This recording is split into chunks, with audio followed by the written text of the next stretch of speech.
Бұл жер қазақ тарихының ең гауһар төбесі.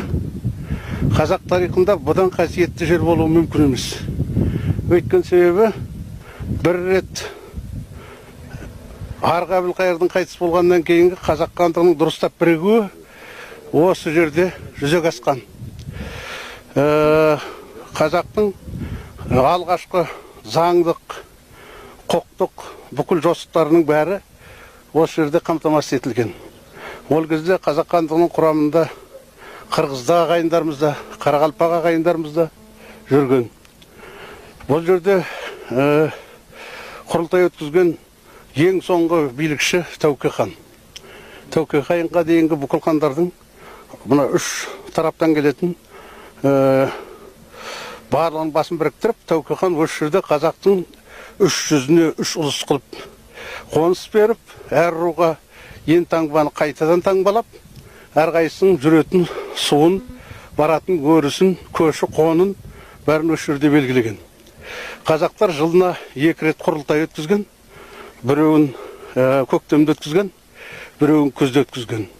Осы сол бас құрылтай осы мәртебеде өткен. Екеуінде көктемгісінде әр өріске байланысты, әр жылдағы жер судың қонысқа байланысты әрбір рудың көшетін қоныстар қайтадан пысталып отырған. Мәселен, бір жерде өте қатты қуаңшылық болатын болса, сол жердегі ағайын енді кімдермен бірге көшу керек арқаға. Өйткені қазақтар ол кезде меридианды бойлап көшіп, меридианның бойымен жазда солтүстікке қарай, қысқа қарай, оңтүстікке қарай көшіп қонатын тіршілік, қазақтардың тіршілігі болған. Қазіргі солтүстік Қазақстанның көптеген облыстары шынымен де арктидалық облыстар, Балқаштан ары қарайғы деңгейдегілер. Ол жақта мал қыстатып қыстап мүмкін емес. Соған байланысты оның бәрі қандық жүйеде, ханның қасында отырып, әрбір елдің билері бірігіп шешкен. Сол сияқты халықаралық жағдайда шығыста ол кезде жоңғар тарапынан үлкен қысымшылықтар болып тұрды. Соған байланысты сол жылғы істелетін харекеттердің ұлы жобасы осы жерде келісілген. Сондықтан бұл мәртебе. Бір жағынан қарасаң мәртебе. Қазақтың ең үлкен статусты биігі. Ал осы жерден жоңғарлардың уақытша Жетісудың территориясын алуына, өзіне қаратуына байланысты ең соңғы қазақ хандығының басын үлкен күн туған осы Сайрамның алынуы болды. Өйткені Сайрамның алынуында да жоңғарлар қазақтың жаңа көшпелі мал шаруашылығындағы жағдайын пайдаланып кетті. Қазақ ұлыстары алысқа көшіп қиялап кеткен кезде олар келіп осы жерді алды. Содан кейін қазақтардың жаңа үлкен саяси бірлігіне нұсқан келтіру үшін осында тұратын байырғы сайрамдықтардың ақсүйек тұқымдарынан алып сүйден аманат алды әрқайсысынан.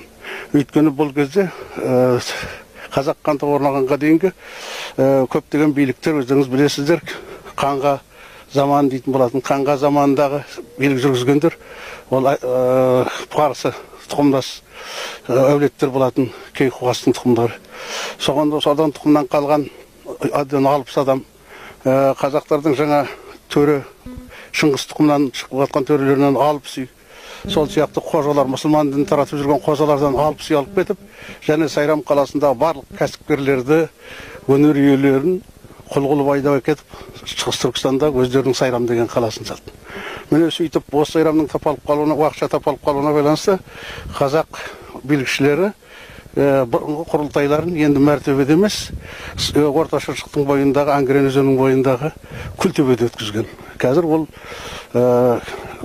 төбе жоқ. Өйткені себебі ол мақта салынды үлкен кеңістіктердің астындағы қойды. Сол кездерде осы мына мәслихат орындарының бір жерден бір жерге көшуінің барысында 1711 жылғы Қарақұм съезі Қарақұмда өтті. Одан кейін 28-ші ең соңғы үлкен құрылтай мына Ордабасында өтті. Сонда бұл шын мәніндегі қазақтың тарихи парламентінің бірінші парламентінің орны деп түсіруге болады. Әбіш аға, енді қазақ үшін, бүкіл иісі қазақ үшін қасиетті жер болып саналатын осы қасиетті мәртебені келер ұрпаққа мұра етіп қалдыру тұрғыда ойыңыз? Мен мұра етіп қалдыру тұрғысында ойды ең үлкен жолы тарихты жамамау керек. Тарихқа жөндеу жараспайды. Қазір біз сәл нәрсе болса тарихты әсемдеуге кірісеміз. Ол бізді тарихтан адастырып кетеді. Меніңше осы тарихи ландшафтты сақтау керек. Мына қалған төбеге ештеңе қоспау керек. ештеңе әрлемеу керек. Осы қалпында сақтап, жан жағына келетін жол салып, отыратын, әңгіме құратын жерлер салып, алыс бірақ мына жерден.